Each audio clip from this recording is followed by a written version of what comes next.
Hello दोस्तों, जब भी हम कैरियर की बात करते हैं तो सोचते हैं कि हम कोई ऐसा कोर्स सेलेक्ट करें जिसमें जॉब सिक्योरिटी हो, अच्छी सैलरी हो, जिसका फीस कम हो और रेपुटेड पोस्ट के साथ साथ उसके कॉलेज में हमको आसानी से एडमिशन मिल सके। शायद आप भी ऐसे ही किसी कोर्स के बारे में सर्च कर रहे होंगे। आज हम भी एक ऐसे ही प्रोफेशनल कोर्स के बारे में बात करने वाले हैं जिसका scope India as well as foreign में भी है। हेलो दोस्तों, आज हम बात करने वाले हैं बीएससी न्यूट्रिशन एंड डाइटेटिक्स पर। आज हम इस कोर्स के बारे में देखेंगे कि न्यूट्रिशन एंड डाइटेटिक्स क्या होता है, इसके लिए क्या एलिजिबिलिटी क्राइटेरिया चाहिए, क्या एडमिशन प्रोसेस है, कितने साल का कोर्स है, इसमें क्या फीस लगेगा, कौन से कॉलेजेस हैं जहां से आप ये कोर्स कर सकते हैं, कोर्स कंप्लीट करने के बाद आपको क्या क्या जॉब अपॉर्चुनिटी मिलेगा, क्या आपका जॉब प्रोफाइल होगा, आपको क्या सैलरी ऑफर की जा सकती है और साथ ही कैरियर में और क्या बेहतर किया जा सकता है। इन सारे पॉइंट्स पे हम आज इस वीडियो में बात करेंगे। तो चलिए स्टार्ट करते हैं। एक अच्छे एवं संतुलित आहार की आदत जीवन क्षमता को बेहतर करती है। आहार किसी व्यक्ति के स्वास्थ्य एवं स्वास्थ्य वर्धन में एक अहम भूमिका निभाता है। गलत खान-पान रोगों को बढ़ाता है। डाइटेटिक्स भोजन प्रबंधन से संबंधित है और न्यूट्रिशन स्वास्थ्य वर्धन से जुड़ा हुआ है। इसी साइंस में बैचलर डिग्री को कहा जाता है BSc in nutrition and dietetics. चलिए अब देखते हैं बीएससी न्यूट्रिशन एंड डाइटेटिक्स में एडमिशन के लिए क्या एलिजिबिलिटी रिक्वायरमेंट्स है। इस कोर्स में एडमिशन के लिए आपका 12th क्लियर होना जरूरी है, जिसमें आपका सब्जेक्ट होना चाहिए फिजिक्स, केमिस्ट्री, बायोलॉजी के साथ में इंग्लिश। कोई इंस्टीट्यूट है जो बायोलॉजी की जगह जूलॉजी, बॉटनी, बायोटेक्नोलॉजी या बायोकेमिस्ट्री जैसे सब्जेक्ट भी एक्सेप्ट करते हैं। इन सब के साथ इंपॉर्टेंट एलिजिबिलिटी क्राइटेरिया है आपका 12th में 50% मिनिमम होना चाहिए, लेकिन देखा गया है कि कट ऑफ 80 to 90% जाता है, इसलिए आप अपने सेफ साइड के लिए मैक्सिमम परसेंट रिकमेंड करें।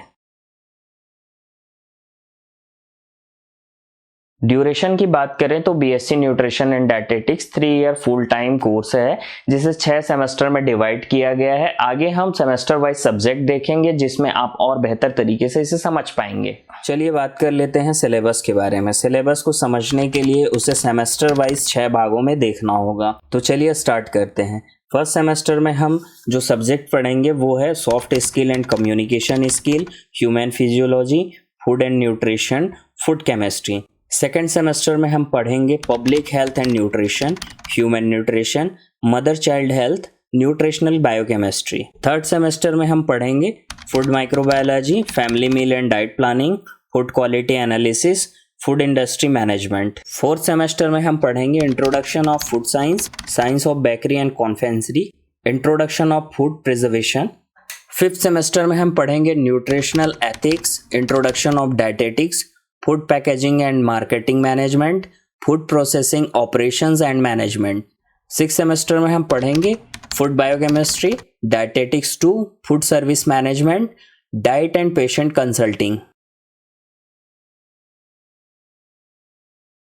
अगर हम फीस स्ट्रक्चर की बात करें तो गवर्नमेंट कॉलेज में आपको 60,000 to 3 लाख कोर्स का फीस लग सकता है। अगर साथ ही प्राइवेट कॉलेज की बात करें तो इसमें 2 लाख to 5 लाख आपका फीस हो सकता है। फीस जो है वो वरी करता है कॉलेज टू कॉलेज। हर इंस्टीट्यूट ऑर्गेनाइजेशन का अपना एक फीस स्ट्रक्चर होता है, लेकिन एक एवरेज रेंज की बात करें तो जो मैंने बताया है उसी रेंज पे आपको फीस स्ट्रक्चर मिलेगा। चलिए बात कर लेते हैं जॉब प्रोफाइल्स के बारे में। Clinical dietitian, nutrition specialist, marketing manager, research and development officer in the food industry, food quality inspector, food processing manager, health club adviser, sports health adviser, food service manager, personal dietitian, gym consultant. BSc nutrition and dietetics course complete करने के बाद आप इन सारे post में job कर सकते हैं।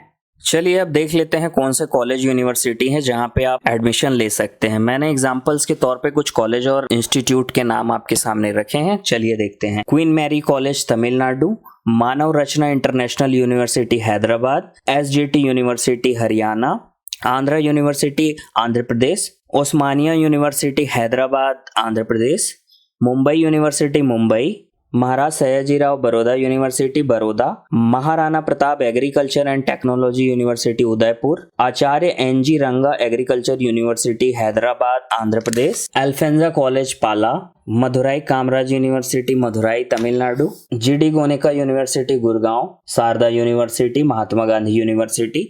ये सारे एग्जांपल्स के तौर पे आप देख सकते हैं। बेहतर कॉलेज चुनने के लिए आप डायरेक्ट वेबसाइट पर जाके देख सकते हैं। एडमिशन प्रोसेस को समझने के लिए इसे हम दो कैटेगरी में डिवाइड कर लेते हैं।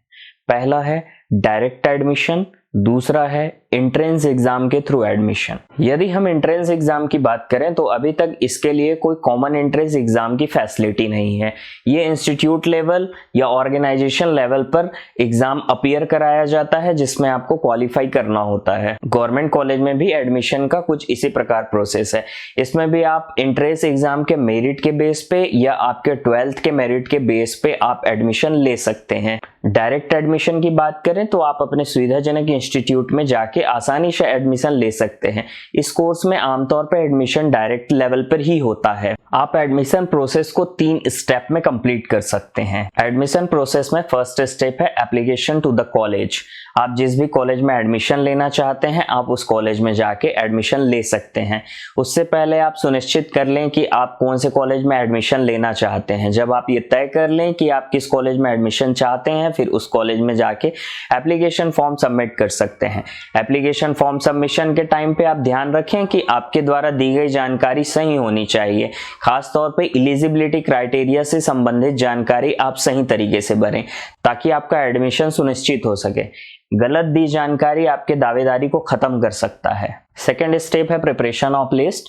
मेरिट के बेस पे सक्सेसफुल कैंडिडेट्स का लिस्ट तैयार किया जाता है और पब्लिश किया जाता है। थर्ड स्टेप है interview, document verification and enrolment. Interview के दौरान डॉक्यूमेंट वेरिफिकेशन की प्रक्रिया शुरू की जाती है जिसमें आपको ओरिजिनल सर्टिफिकेट शो करना होता है ताकि ये सुनिश्चित किया जा सके कि एडमिशन की प्रक्रिया के लिए रिक्वायर्ड एलिजिबिलिटी क्राइटेरिया आप फुलफिल करते हैं या नहीं। एलिजिबिलिटी क्राइटेरिया फुलफिल होने पे आपको वेरीफाइड कर दिया जाता है और आपको एडमिशन एनरोल कर दिया जाता है। डॉक्यूमेंट वेरिफिकेशन में आप एलिजिबल पाए जाने पर आपका एडमिशन ग्रांट कर लिया जाता है।